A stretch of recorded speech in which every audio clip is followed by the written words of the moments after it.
হচ্ছে স্বাধীনতার এত বছর পরেও আমরা আমাদের আশা পর্যন্ত পৌঁছাতে পারিনি। এখনো অসংখ্য মানুষ শুধু বাঁচার জন্য লড়াই করে যাচ্ছে। ইতিমধ্যে নতুন আরও কিছু সমস্যা আমাদের মাঝে যুক্ত হয়েছে এবং ক্রমাগত তা বেড়েই চলেছে। এগুলো কি পরস্পরের সাথে সম্পর্কযুক্ত? দারিদ্রতা, বেকারত্ব ও অশিক্ষার প্রভাব আমাদের দেশে কেমনভাবে পড়ছে? মাদক আমাদের দেশের তরুণদের জন্য মারাত্মক এক হুমকি। বেকারত্ব ও অনিশ্চিত ভবিষ্যৎ তাদেরকে এ পথে ঠেলে দিচ্ছে। যখন নিতাম তখন আমার বয়স 15 ছিল। আর ড্রাগসটা নিতাম আমার বন্ধু বান্ধব ছিল, ওদের মাধ্যমে আর কি। আমি যেমন ধরেন এই হিরোইন নিতাম, তারপর ফেন্সিডিল নিতাম। এটা খাইলে আমার শরীরটা গরম হয়ে যেত, লাগতো আমি একাই 100, মানে আমার উপরে আর কেউ নাই। সন্ত্রাসবাদ এদেশে এখনও সেভাবে বিস্তার করেনি, তবুও এটা আমাদের জন্য হুমকি। সন্ত্রাস করে তারা যারা অভাবে পড়ে সন্ত্রাসী হয়, কেউ তো আর ইচ্ছে করে এই পথে আসে না। মনে করেন অভাবের তাড়নায়, অভাবে তো স্বভাব নষ্ট। সন্ত্রাসী সংগঠনের সঙ্গে একসময় জড়িত থাকায় আমাদের এই তরুণের পরিচয় গোপন রাখতে হচ্ছে। একটা খুনের মিথ্যা মামলায় তার পরিবারকে জড়ানো হয়, যা তার মধ্যে একটা ক্ষোভের সৃষ্টি করে। হতাশ আর অসহায় তরুণটি একসময় প্রভাবশালী কোনো এক রাজনৈতিক নেতার হাত ধরে রাজনীতিতে জড়িয়ে পড়ে, শুরু করে সন্ত্রাসী কর্মকাণ্ড। একদিন আমার এক ফ্রেন্ড আমাকে এসে বলল যে চল এক জায়গায় যাব। তো আমি বললাম কোথায়? ওকে প্রশ্ন করতেও বলে দেখবি খুব সুন্দর একটি জায়গা, ওখানে অনেক বড় বড় ছেলে মিলবে, তোর অনেক বড় বন্ধু মিলবে। সো আমি সেখানে যাওয়ার পরে দেখতে পেলাম যে এটা একটা প্রোগ্রাম, রাজনৈতিক প্রোগ্রাম। তো আমি তখন সেখান থেকে আসতে চাচ্ছি, কিন্তু সেখান থেকে সে আসতে দেয়নি।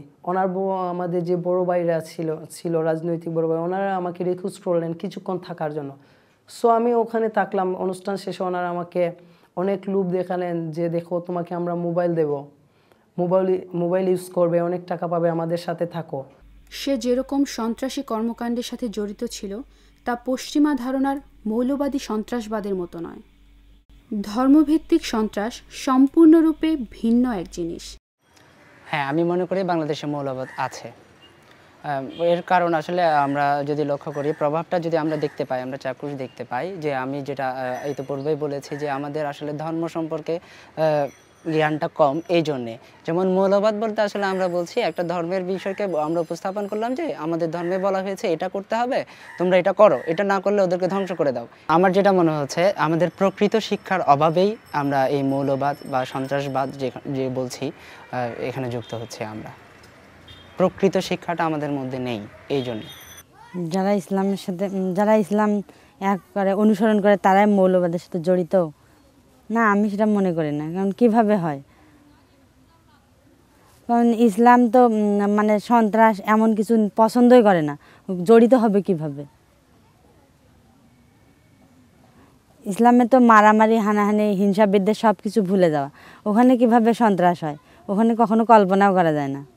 আমি মৌলবাদকে কোনোভাবে সমর্থন করি না, কারণ এটা একটা অসাম্প্রদায়িক দেশের জন্য অথবা আমাদের স্বাধীনতার যে স্বপ্ন ছিল সেই স্বপ্নের জন্য বড় ধরনের একটা অন্তরায়। আসলে আমি মৌলবাদকে প্রথমেই বলেছি যে আমি এটাকে সমর্থন করি না। আমি দেখেছি যখন মৌলবাদ হচ্ছে একটা জিনিসকে বিশ্বাস করা, একটা অন্ধভাবে বিশ্বাস করা, যেখানে কোনো যুক্তি থাকবে না, এবং সেটা যেহেতু সেখানে যুক্তি থাকবে না, মানুষ একটা অন্ধ রকমের বিশ্বাস মানুষকে অবশ্যই খুব ভালো কিছু দিতে পারে না।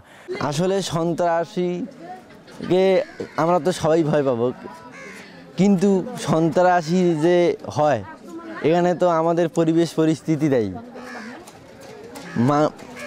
আমরা যাদের সন্ত্রাসী বলি তারাও তো আমাদের ভাই, হ্যাঁ, চাচা হইতে পারে। কেন ওরা সন্ত্রাসী হচ্ছে? সংবিধানের একটি মৌলিক অংশে বলা আছে গণতন্ত্রের কথা। আমাদের দেশে কি সত্যিকার অর্থে গণতন্ত্র আছে? মেইন প্রবলেমটা যে আমরা মানে কতটা সচেতন। আমরা তো ম্যাক্সিমাম পিপল পোর, তারা তো সচেতন না তাদের অধিকার সম্পর্কে। তারা ইনফ্লুয়েন্সড হয়। যেমন ভোটের আগে আমাদের দেশে যেটা হয় যে ভোট কেনা বেচা হচ্ছে, যে ভোটের আগের রাতে তোমাকে টাকা দেওয়া হলো, শাড়ি দেওয়া হলো, দিয়ে ভোটটা কিনে নেওয়া হলো। যে মানে আসলে পভার্টি এখানে একটা বড় কারণ, পাশাপাশি তারা যে সচেতন না, যার জন্য মানে কিছু সুযোগ সন্ধানী মানুষ তাদেরকে ইউজ করতেছে। নতুন মানে সরকার না আসা পর্যন্ত গণতন্ত্র ঠিক ওইভাবে প্রতিষ্ঠা হতে পারতেছে না। গণতান্ত্রিক দেশ হিসেবে সবার সমান অধিকার থাকা উচিত, কিন্তু আমাদের দেশে এটা এখনো বাস্তবায়িত হয় নাই। আরেকটি জরুরি প্রশ্ন হলো, আমরা কি গণতন্ত্র চাই? এখনো কি তরুণ প্রজন্মের কাছে গণতন্ত্রই লক্ষ্য? গণতন্ত্র বাংলাদেশের মানুষের আবেগের সাথে মিশ্রিত একটা ব্যাপার। বাংলাদেশে আমার মনে হয় গণতন্ত্র থাকাটাই উত্তম। কারণটা হচ্ছে কি, গণতন্ত্র থাকলে হয় কি, জনগণের একটা মত প্রকাশ করার সুযোগ থাকে। গণতন্ত্র বাংলাদেশের জন্য ঠিক নয়, কারণ গণতন্ত্রে মানে স্বৈরাচারী শাসন দেখতে পাওয়া যায়। সেজন্য বাংলাদেশের জনগণের জন্য একনায়কতন্ত্র উপযোগী। কারণ গণতন্ত্রে বিপ্লবের সম্ভাবনা থাকে, কিন্তু একনায়কতন্ত্রে সেটা থাকে না। এর জন্য একনায়কতন্ত্রে এক দেশ এক জাতি মানে প্রধানত চালায়। গণতন্ত্রের মাধ্যমে দেশের মানে গণতন্ত্র একটা নির্বাচনের মাধ্যমে একজন সরকার প্রতিষ্ঠা করা হয়। জনগণ একজন ভোটের মাধ্যমে, গণতন্ত্রের মাধ্যমে একজন সরকার প্রতিষ্ঠা করে। এই গণতন্ত্রের মাধ্যমে জনগণের মূল যে মনে আশাটা প্রকাশ করতে পারে।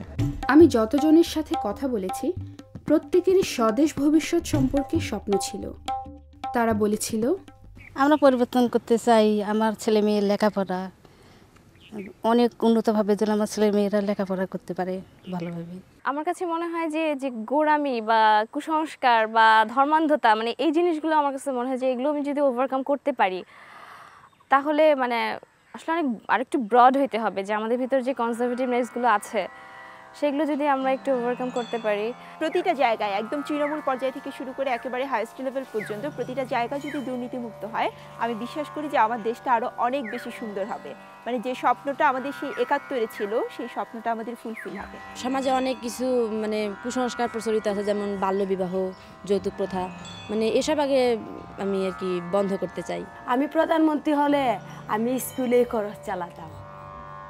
শুধু কাগজে কলমে দিতে হবে না, আমাদেরকে আসল স্বাধীনতা দেন, তাহলে বুঝবো আমরা স্বাধীন। আমাদের কাঙ্ক্ষিত বাংলাদেশের জন্য বিদ্যমান অবস্থা পরিবর্তনের দায়িত্ব কার? সরকারের, নাকি আমরাই নবচিন্তার আলোকে আমাদের উজ্জ্বল ভবিষ্যতের জন্ম দিয়ে অসাম্য দূর করতে পারি? আমরা তাদের কিভাবে রাজনৈতিক খারাপ প্রভাব থেকে বিরত রাখতে পারি? কিভাবে আমাদের সংস্কৃতিকে রক্ষা করে সামনে এগিয়ে যাওয়া যায়? অন্য দেশ এক্ষেত্রে কী ভূমিকা রাখতে পারে?